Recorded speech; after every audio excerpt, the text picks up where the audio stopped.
അല്ല, ഇതിനകത്ത് SFI പ്രവർത്തകർ അതിൽ ആരെയും തടയുന്നതിന് വേണ്ടിയോ ഞങ്ങൾ പ്രതിഷേധം ഉയർത്തിക്കൊണ്ടുവരുന്നതിന് വേണ്ടിയോ പോയിട്ടില്ല സർവകലാശാല കലോത്സവത്തിൻ്റെ വേദിയിലേക്ക്. വിവിധ ക്യാമ്പസുകളിൽ നിന്ന് പങ്കെടുത്ത മത്സരാർത്ഥികൾക്ക് വിധി നിർണയവുമായി ബന്ധപ്പെട്ട് അവർക്ക് ആക്ഷേപം ഉണ്ടാവും. ആ ആക്ഷേപത്തിൻ്റെ പുറത്ത് അവർ അപ്പീൽ നൽകിയിട്ടുണ്ടാകും. അത് ഏതെല്ലാമൊക്കെ ക്യാമ്പസിലെ വിദ്യാർത്ഥികൾ സ്റ്റേജിൽ കുത്തിയിരുന്ന് പ്രതിഷേധിക്കുന്ന നിലയുണ്ടായിട്ടുണ്ട് എന്നുള്ളതാണ് ഞങ്ങൾ മനസ്സിലാക്കുന്നത്. അതിന് SFI അല്ല നേതൃത്വം കൊടുത്തുള്ളത്. ആ ഇവൻറ്റിൽ ഇപ്പോൾ സ്കിറ്റ് മത്സരം മാത്രമല്ല, വിവിധ മത്സരങ്ങളുമായി ബന്ധപ്പെട്ട് ആക്ഷേപം ഉണ്ടായിട്ടുണ്ട്. ആ മത്സരങ്ങളിലെ മത്സരാർത്ഥികളാണ് പ്രതിഷേധിച്ചിട്ടുള്ളത്. ഇത് കലോത്സവത്തിൽ ആദ്യമായിട്ടുണ്ടാവുന്ന കാര്യമല്ല. ഇപ്പോൾ എല്ലാ കലോത്സവത്തിലും, ഇപ്പോൾ ഇതിനു മുമ്പ് എല്ലാ കലോത്സവങ്ങൾക്കകത്തും സമാനമായിട്ടുള്ള അനുഭവങ്ങളൊക്കെ ഉണ്ടാകും. കലോത്സവത്തിൽ പ്രൈസ് ലഭ്യമാകാതെ വരുമ്പോൾ അല്ലെങ്കിൽ വിധി നിർണ്ണയവുമായി ബന്ധപ്പെട്ട് എന്തെങ്കിലും അപാകത ദൃശ്യമാകുന്ന നിലയിൽ വിദ്യാർത്ഥികൾ പ്രതിഷേധിക്കുകയൊക്കെ സ്വാഭാവികമാണ്. അപ്പോൾ അത്തരത്തിലുള്ള പ്രതിഷേധങ്ങൾ അവിടെ ഉണ്ടായിട്ടുണ്ട്. അത് SFI നേതൃത്വം കൊടുത്തിട്ടുള്ള പ്രതിഷേധമല്ല, അത് കലോത്സവത്തിൽ പങ്കെടുത്ത വിദ്യാർത്ഥികൾ നടത്തിയിട്ടുള്ള പ്രതിഷേധമാണ്. ഇനി അങ്ങനെ പ്രതിഷേധം നടത്തുമ്പോൾ ആ വിദ്യാർത്ഥികളെ ഇരുമ്പ് വടിക്ക് അടിക്കുക എന്നുള്ളതാണോ? കലോത്സവ നഗരിയിൽ KSUവിൻ്റെ ജില്ലാ പ്രസിഡന്റ് വരുന്നത് ഇരുമ്പ് വടിയും കൈ പിടിച്ചുകൊണ്ടാണ്. വിദ്യാർത്ഥികൾ എതിർപ്പ് പറഞ്ഞാൽ അല്ലെങ്കിൽ വിയോജിപ്പ് രേഖപ്പെടുത്തിയാൽ, വിധി നിർണ്ണയത്തിൽ സംശയം ഉയർത്തി കാണിച്ചാൽ അവരെ ഇരുമ്പ് വടി വെച്ച് തലക്കടിച്ച് പരിക്കേൽപ്പിച്ച് കളയുക അല്ലെങ്കിൽ അവരെ കൊലപ്പെടുത്താൻ വേണ്ടി ശ്രമിക്കുക എന്ന സമീപനമാണ് സ്വീകരിക്കേണ്ടത്. അപ്പോൾ ഈ നിലയിൽ SFI അതിനകത്ത് ഒരു ഘട്ടത്തിലും ആ കലോത്സവവുമായി ബന്ധപ്പെട്ട് പ്രതിഷേധം ഉയർത്തിക്കൊണ്ടുവരുന്നതിന് വേണ്ടിയോ അല്ലെങ്കിൽ കലോത്സവത്തിനകത്ത് ഏതെങ്കിലും ഘട്ടത്തിൽ ഇടപെടുന്നതിന് വേണ്ടിയോ തയ്യാറായിട്ടില്ല. ഞങ്ങൾക്ക് അതിൻ്റെ ആവശ്യമില്ല, ഞങ്ങളത് ചെയ്യേണ്ട ആളുകളുമല്ല. കേരള ഓർമ്മയിലെ യൂണിറ്റ് പ്രസിഡന്റ് ആശിഷിന് ക്രൂരമായ മർദ്ദനം ഇട്ടിട്ടുണ്ട്. ആശിഷ് ഏതെങ്കിലും മത്സരാർത്ഥിയായിരുന്നോ അതോ മറ്റ് SFIയുടെ ചുമതലയുള്ള ആളെന്ന നിലയിൽ പോയതാണ്? കേരള ഓർമ്മ കോളേജിലെ SFIയുടെ യൂണിറ്റ് സെക്രട്ടറിയാണ് ഈ പറഞ്ഞ ആക്രമിക്കപ്പെട്ടിട്ടുള്ള വിദ്യാർത്ഥികളിൽ ഒരാൾ. അതിക്രൂരമാം വിധമാണ് ഈ വിദ്യാർത്ഥിയെ ആക്രമിച്ചിട്ടുള്ളത്. അതിൻ്റെ ദൃശ്യങ്ങൾ ഇതിനോടകം തന്നെ ലഭ്യമായിട്ടുണ്ട്. അപ്പോൾ ഞങ്ങളെ സംബന്ധിച്ച് നമ്മൾ SFIക്ക് യൂണിയനുള്ള ഒരു ക്യാമ്പസിനകത്തെ വിദ്യാർത്ഥികൾ കലോത്സവത്തിൽ പങ്കെടുക്കാൻ വേണ്ടി പോകുമ്പോൾ കലോത്സവത്തിന് മുന്നോടിയായി ഞങ്ങൾ ആദ്യം ചെയ്യുക ആ ക്യാമ്പസ് യൂണിയൻ്റെ നേതൃത്വത്തിൽ ഒരു സംഘാടക സമിതി ക്യാമ്പസിനകത്ത് രൂപീകരിക്കും. യൂണിയൻ്റെ ഇപ്പോൾ യൂണിയൻ്റെ 6-7 ഭാരവാഹികളാണല്ലോ ഉള്ളത്. അവരെ വെച്ച് മാത്രം ഈ കലോത്സവത്തിൻ്റെ പ്രാക്ടീസ് ഉൾപ്പെടെ ഇവരെ എത്തിക്കുന്നത് ഉൾപ്പെടെയുള്ള ധനസമാഹരണം ഉൾപ്പെടെ പ്രവർത്തനങ്ങൾ നടക്കാൻ വേണ്ടി കഴിയില്ല. സംഘാടക സമിതി രൂപീകരിക്കും. അതിനകത്ത് ഈ പറഞ്ഞ വിദ്യാർത്ഥി ഉൾപ്പെടെ സംഘാടക സമിതിയുടെ ഭാരവാഹിയാണ്. അതിനകത്ത് ഞങ്ങൾ വിവിധ വിദ്യാർത്ഥി സംഘടനകളുടെ പ്രതിനിധികളെ ഉൾപ്പെടുത്തിക്കൊണ്ട് അധ്യാപകരെയൊക്കെ ഉൾപ്പെടുത്തിക്കൊണ്ടാണ് ഈ സംഘാടക സമിതി രൂപീകരിക്കുക. സ്വാഭാവികമായിട്ടും ഇതിൻ്റെ സംഘാടന ആ ക്യാമ്പസിലെ വിദ്യാർത്ഥികളെ സർവകലാശാല കലോത്സവത്തിൽ എത്തിക്കുന്നതിന് വേണ്ടിയിട്ടുള്ള സംഘാടക സമിതിയുടെ ഭാരവാഹിയായിട്ടുള്ള വ്യക്തിയാണ് SFIയുടെ യൂണിറ്റ് സെക്രട്ടറി ആയിട്ടുള്ള വ്യക്തി.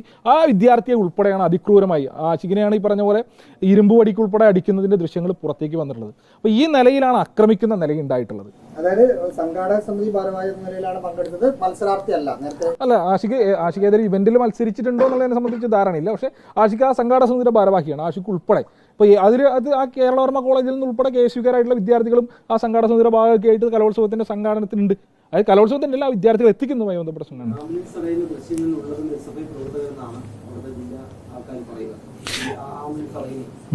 അല്ല, ആംബുലൻസ് തടഞ്ഞതുമായി ബന്ധപ്പെട്ട് രണ്ട് കാര്യമുള്ളത്. ഒന്ന്, നിങ്ങൾ നേരത്തെ സൂചിപ്പിച്ചതുപോലെ പരിക്കേറ്റ് പോയ വിദ്യാർത്ഥികളായിരുന്നില്ല ആംബുലൻസിൽ ഉണ്ടായിരുന്നത്. ആ ആംബുലൻസിൽ ഉണ്ടായിരുന്ന നേരത്തെ ഇരുമ്പ് വടിക്കടിച്ച ഗോകുൽ ഗുരുവായൂർ ഉൾപ്പെടെയുള്ള ആളുകളാണ് എന്നുള്ളതാണ് ദൃശ്യമാധ്യമങ്ങളിലൂടെ ഞങ്ങൾക്ക് വ്യക്തമായിട്ടുള്ളത്. രണ്ട്, ആ ആംബുലൻസ് ഉൾപ്പെടെ തടയുന്നതിന് വേണ്ടി SFI ആരെയും ചുമതലപ്പെടുത്തിയിട്ടില്ല. ഞങ്ങളെ ആംബുലൻസ് ആക്രമിക്കുകയും ചെയ്യുന്ന നിലയുണ്ടായിട്ടില്ല. ഞങ്ങൾ അത്തരത്തിലുള്ള ഒരു ആക്രമണത്തിനും ആഹ്വാനം ചെയ്യുന്ന നിലയുണ്ടായിട്ടില്ല. സ്വാഭാവികമായും അതിൻ്റെ CCTV ഫുട്ടേജ് ഉൾപ്പെടെ ലഭ്യമായ സ്ഥിതിക്ക് ഇതുമായി ബന്ധപ്പെട്ട് വിവിധങ്ങളായ കേസുകൾ പോലീസ് രജിസ്റ്റർ ചെയ്തിട്ടുണ്ട് എന്നുള്ളതാണ് മനസ്സിലാക്കുന്നത്. വളരെ പ്രോപ്പറായിട്ടുള്ള അന്വേഷണവുമായി ബന്ധപ്പെട്ട് നടക്കണം. ആരാണെന്നുണ്ടെങ്കിലും ഒരു ആക്രമണത്തെയും ഞങ്ങൾ പ്രോത്സാഹിപ്പിക്കുന്നില്ല. ആ ആക്രമണത്തിന് നേതൃത്വം കൊടുത്ത ആളുകൾ ആര് എന്നുള്ളതിനെ സംബന്ധിച്ച് പോലീസ് കണ്ടെത്തുകയാണ് വേണ്ടത് എന്നുള്ളതാണ് ഞങ്ങൾക്ക് ഇതിനെ സംബന്ധിച്ച് സൂചിപ്പിക്കാനുള്ളത്. ഇല്ല, ഞങ്ങൾ ആ നിലയ്ക്കുള്ള ഒരു ആക്രമണത്തിനും ആഹ്വാനം ചെയ്തിട്ടില്ല. അത്തരത്തിലുള്ള ഒരു ആക്രമണത്തെയും പ്രോത്സാഹിപ്പിക്കുന്ന നിലയില്ല.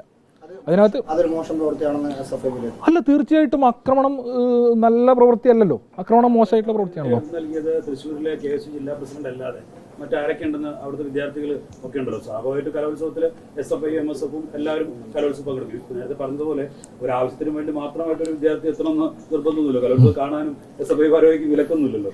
അപ്പോൾ ഇങ്ങനെ എത്തിയവരിൽ അക്രമം നടത്തിയത് ആരൊക്കെയാണെന്നുള്ളത് ഐഡന്റിഫൈ ചെയ്യാൻ പറ്റിയിട്ടുണ്ട്. അല്ല, ഇതിനകത്ത് ആ ആളുകളെ സംബന്ധിച്ചുള്ള വിവരങ്ങളൊക്കെ ഞങ്ങൾ എടുക്കുന്നതിന് ഞങ്ങൾക്ക് ലഭ്യമാകുന്നത് മുഴുവൻ ഞങ്ങൾ പോലീസിന് നൽകുകയും ചെയ്യുന്നുണ്ട്. ഇതിൻ്റെ വിവിധങ്ങളായിട്ടുള്ള ദൃശ്യങ്ങളുണ്ട്. ആ ദൃശ്യങ്ങളിൽ ഇപ്പോൾ ഏറ്റവും മാരകമായി ആക്രമിച്ച ആൾ ഗോകുൽ ഗുരുവായൂർ എന്ന KSUവിൻ്റെ ജില്ലാ പ്രസിഡന്റ് ആയതുകൊണ്ടാണ് അദ്ദേഹത്തിൻ്റെ പേരെടുത്ത് പറഞ്ഞിട്ടുള്ളത്. ആക്രമിക്കുന്ന ആളുകളുടെയൊക്കെ കഴുത്തിൽ നോക്കിക്കഴിഞ്ഞാൽ സംഘാടക സമിതിയുടെ ടാഗ് കാണാൻ വേണ്ടി കഴിയും. ഈ പട്ടികയും മരക്കഷ്ണം ഇരുമ്പൊടിയായിട്ട് ആക്രമിക്കുന്ന മുഴുവൻ ആളുകളുടെയും കഴുത്തിൽ സംഘാടക സമിതിയുടെ ടാഗ് ഉണ്ടാവും. സ്വാഭാവികമായും അതിൻ്റെ സംഘാടക സമിതി ഭാരവാഹികൾ വളണ്ടിയേഴ്സ് തൃശ്ശൂർ ജില്ലയിലെ KSUവിൻ്റെയും MSFിൻ്റെയും നേതൃത്വമായിരിക്കും. ഈ ആളുകളായിരിക്കുമല്ലോ അതിൻ്റെ സംഘാടകരായിട്ടുണ്ടാവും. ഞങ്ങൾ നടത്തുമ്പോൾ സ്വാഭാവികമായിട്ടും അങ്ങനെയാണ്. അപ്പോൾ ആ നിലയിലായിരിക്കും. അത് ആരൊക്കെ എന്നുള്ളതിനെ സംബന്ധിച്ച് കൃത്യമായി ഞങ്ങൾ ഓരോ ഈ ദൃശ്യങ്ങളിൽ നിന്ന് തന്നെ ആളുകളുടെ വിവരം ഞങ്ങൾ ശേഖരിക്കുന്നതിന് സ്വാഭാവികമായിട്ട് ഞങ്ങൾ ശേഖരിക്കുന്ന വിവരം പോലീസിൽ കൈമാറും. പോലീസ് ഉൾപ്പെടെ ഇത് കണ്ടെത്തുമെന്നുള്ളതാണ് ഞങ്ങൾക്ക് വ്യക്തമായിട്ടുള്ളത്. ഇതിനകത്ത് ഓരോ ആളുകളുടെ പേരെടുത്ത് പറയുന്നതിന് വേണ്ടി എനിക്ക് പരിചയമുള്ള ആളുകളല്ല. സ്വാഭാവികമായും അതുൾപ്പെടെ അന്വേഷിക്കണം, മുഴുവൻ ആളുകളെയും മാതൃകാപരമായി ശിക്ഷിക്കണം.